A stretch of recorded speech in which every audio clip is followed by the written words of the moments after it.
दोस्तों, क्या आपके साथ भी कभी ऐसा हुआ है कि जब भी आप अपनी यात्रा ट्रेन से करने जाते हो तब आपको या तो ट्रेन नहीं मिलती और मिलती भी है तो बहुत लेट, और इसलिए वो पूरा दिन आपका बर्बाद हो जाता है। और क्या आप चाहते हैं कि भारत में भी जापान की जैसी बुलेट ट्रेन दौड़ने लगे? इससे ना सफर जल्दी होगा बल्कि आपका समय भी बचेगा। जी हाँ दोस्तों, एक बार सोच कर देखिए, अगर भारत में भी जापान की जैसी ही बुलेट ट्रेन दौड़ने लगे तो फिर यात्रियों का सफर कितना रोमांचक होगा। एक ऐसी ट्रेन जो हवा को चीरती हुई इतनी तेजी से आगे बढ़ती है कि सभी हैरान हो जाते हैं। वही ट्रेन जो अभी तक जापान की शान मानी जाती थी, अब वो भारत की जमीन पर कदम रखने जा रही है। दोस्तों, यह कोई सपना नहीं बल्कि अब हकीकत बनने जा रहा है, और यह कहानी भारत के भविष्य की है। ऐसा भविष्य जिसकी रफ्तार इतनी तेज रहने वाली है कि यात्री बैठे बैठे ही कुछ मिनट में अपना सफर तय कर पाएंगे। दरअसल दोस्तों, आप अपनी स्क्रीन पर यह न्यूज आर्टिकल देख सकते हैं जिसमें यह साफ साफ बताया है कि मुंबई और अहमदाबाद के बीच जो बुलेट ट्रेन चलानी है,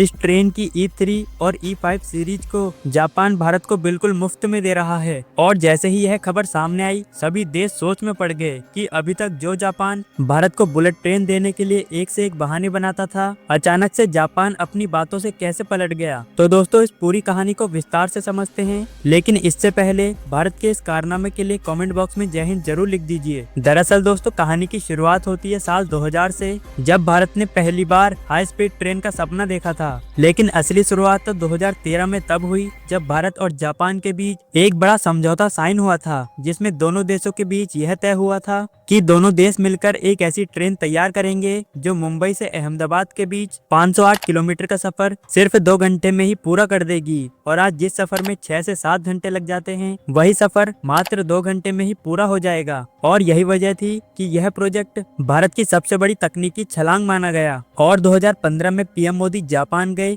और वहां भारत के लिए एक बहुत ही खास डील पक्की कर दी, जिसमें जापान ने भारत को 81,000 करोड़ का लोन दिया, जिसकी ब्याज दर सिर्फ 0.1% थी। और दोस्तों, मजे की बात तो ये है कि इस लोन को चुकाने के लिए पूरे 50 साल का समय दिया गया। इतना बड़ा विश्वास आज दुनिया में कोई किसी पर नहीं करता, लेकिन जापान ही एक ऐसा देश है जिसने भारत की दोस्ती को गहराई से समझा है। और दोस्तों, एक बार इन सभी बातों को छोड़कर यह सोच कर देखिए, अगर भारत में भी बुलेट ट्रेन दौड़ने लगे तो फिर भारत के यात्रियों का कितना समय बचेगा। क्योंकि आज जिस सफर को तय करने में 6 से 7 घंटे लगते हैं, वही सफर महज 2 घंटे में पूरा हो जाएगा। और इसी सपने ने भारत की सोच बदल दी है, और भारत को भी एहसास होने लगा कि अब भारत में भी बुलेट ट्रेन लानी चाहिए। और बस तभी से शुरू हुई इस बुलेट ट्रेन की कहानी। लेकिन इस कहानी में ट्विस्ट तो तब आया जब इस प्रोजेक्ट को शुरू होने के बाद इसमें कई सारी परेशानियां आई, और जिसका अंदाजा शायद भारत को था ही नहीं। और जापान ने बुलेट ट्रेन टेक्नोलॉजी दे दी, लेकिन भारत के मौसम, गर्मी, धूल और बारिश, इन सभी के हिसाब से ट्रेन को फिर से डिजाइन करना पड़ा,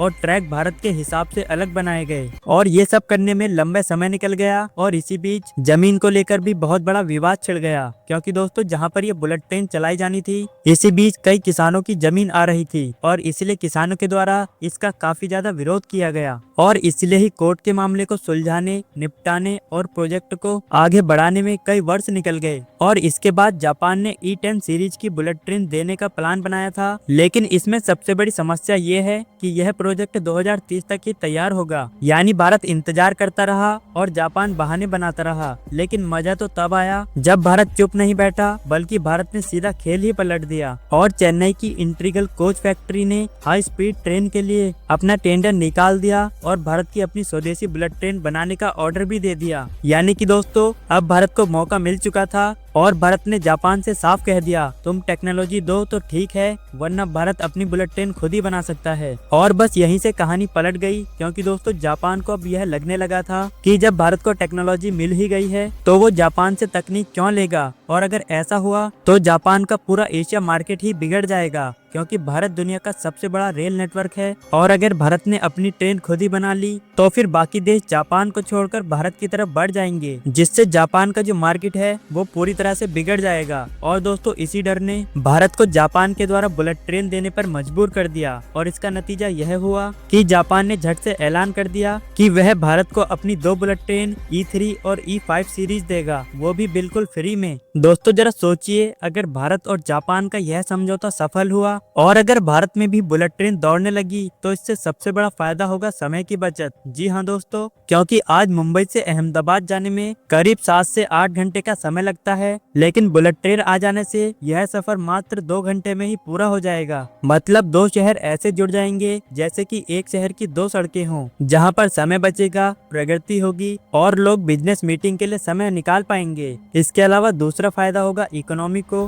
क्योंकि जब 2 शहर तेजी से कनेक्ट होते हैं तो इसके बीच के इलाके का विकास कई गुना बढ़ जाता है। नई कंपनी आती हैं, नए मार्केट बनते हैं और छोटी से छोटी जगह बड़े शहरों की तरह चमकने लगती है। हाई स्पीड कॉरिडोर के आसपास होटल, बिजनेस हब, हॉस्पिटल सब कुछ उभर जाते हैं। और दोस्तों, इस बुलेट ट्रेन का भारत में आना सिर्फ एक प्रगति नहीं बल्कि पूरी दुनिया को एक मैसेज भी है कि ये भारत का विकास काफी तेजी से बढ़ रहा है। और बुलेट ट्रेन ही नहीं, कई सारे सेक्टर ऐसे हैं जिसमें भारत प्रगति कर चुका है। अब असली सवाल आपके लिए है, आपको क्या लगता है कि जापान के द्वारा ट्रेन देने के पीछे कोई चाल छुपी है या फिर वो भारत के साथ अपना हाथ बढ़ाना चाहता है? अपनी राय कमेंट बॉक्स में जरूर दें। मिलेंगे अगली वीडियो में इसी तरह की नई जानकारी के साथ। तब तक के लिए जय हिंद, जय भारत।